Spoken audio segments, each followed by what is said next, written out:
Love जिहाद के खिलाफ नासिक में जबरदस्त प्रदर्शन हो रहा है।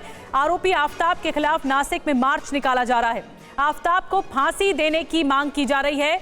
लव जिहाद के खिलाफ कानून बनाने की मांग हो रही है।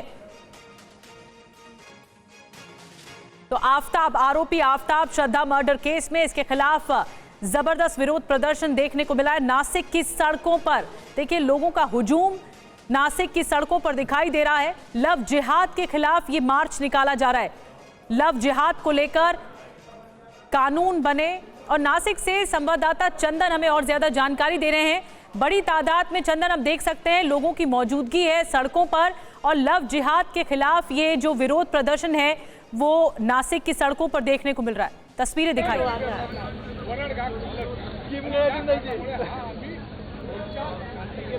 निश्चित तौर पर श्रद्धा की हत्याकांड के बाद श्रद्धा के जो आरोपी है आफ्ताब, ये बहुत ही कम निवेश पर पैकर्स एंड मूवर्स बिजनेस शुरू करके महीने का 5 लाख कमाते हैं। इनसे सीखना है तो फ्रीडम ऐप को अभी डाउनलोड कीजिए। उन्हें फांसी की सजा दी जाए इस मांग को लेकर, साथ ही लव जिहाद का पूरा मुद्दा जो है जो पूरे देश भर में चर्चा का विषय बना हुआ है इसके विरोध में, और साथ ही धर्मांतर विरोधी जो एक कायदा लागू होना चाहिए इसके समर्थन में ये पूरा जो मोर्चा जो है वो नासिक में आज निकल पड़ा था। नासिक में सकल हिंदू संगठनों की ओर से इस मोर्चा का आयोजन किया गया था।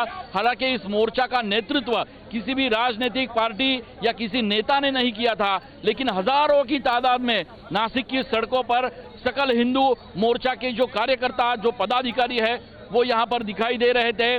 छत्रपति शिवाजी महाराज की जय के नारे यहाँ पर गूंजे जा रहे थे। साथ में हाथ में ये सारे कार्यकर्ता जो है वो बैनर लेके इस मोर्चा में शामिल हुए थे। लव जिहाद का जो मुद्दा पूरे देश भर में चर्चा में आ रहा है इसके विरोध में ये मोर्चा निकला था।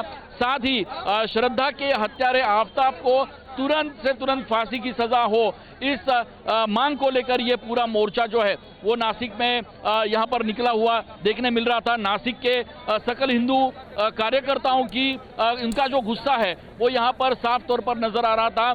और साथ ही प्रशासन को इस बारे में जो निवेदन जो है वो भी दिया गया है। साथ ही ये मांग भी की गई है कि इन सारी मांगों को लेकर तुरंत वरिष्ठों से चर्चा की जाए और साथ ही इन मांगों को तुरंत से तुरंत लागू किया जाए। हालांकि इस सारे मोर्चा के तहत पूरे नासिक भर में हजारों की तादाद में लोग रास्ते पर उतर आए थे। पुलिस का खासा बंदोबस्त पूरे शहर में दिखाई दे रहा था और साथ ही इन सारे हिंदुत्ववादी संगठनों की जो एकजुट है वो फिर एक बार नासिक में अधोरेखित हो रही है। जी, ये जिस तादाद में निकले हैं चंदन, ये तो साफ हो गया है कि ये पहले से इस बारे में पुलिस को जानकारी दे दी गई थी कि ऐसा कोई मार्च निकलने वाला है और इनकी जो मांगे हैं ये भी कह रहे हैं कि इन्होंने सौंप दी है। ये कब तक चलने वाला है मार्च, या ये कुछ देर में खत्म भी हो जाएगा?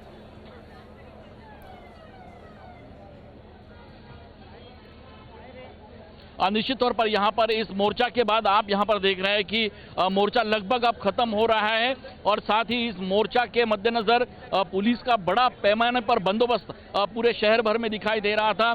साथ ही मोर्चा में जो लोग शामिल हुए थे उनकी ओर से मोर्चा में शामिल कई महिला और जो लड़कियां थी जो विद्यार्थिनी थी उनको भी यहाँ पर शपथ ग्रहण कराई गई कि लव जिहाद के झांसे में वो ना आए और साथ ही किसी भी तरह की आपत्ति में किसी भी तरह के संकट में वो सकल हिंदू मोर्चा के जो पदाधिकारी कार्यकर्ता है उनसे मदद मांगे। इस तरह की एक शपथ भी इन सारी चलिए, बहुत बहुत शुक्रिया इस तमाम जानकारी और अपडेट के लिए। नासिक से हमारे संवाददाता चंदन हमें अपडेट दे रहे थे। बड़े पैमाने पर मार्च निकाला गया है, तमाम हिंदू संगठन जो हैं वो सड़कों पर उतरे हैं, एक तरह का जन आक्रोश दिखाने की कोशिश की जा रही है। ये बहुत ही कम निवेश पर पैकर्स एंड मूवर्स बिजनेस शुरू करके महीने का 5 लाख कमाते हैं। इनसे सीखना है तो फ्रीडम ऐप को अभी डाउनलोड कीजिए।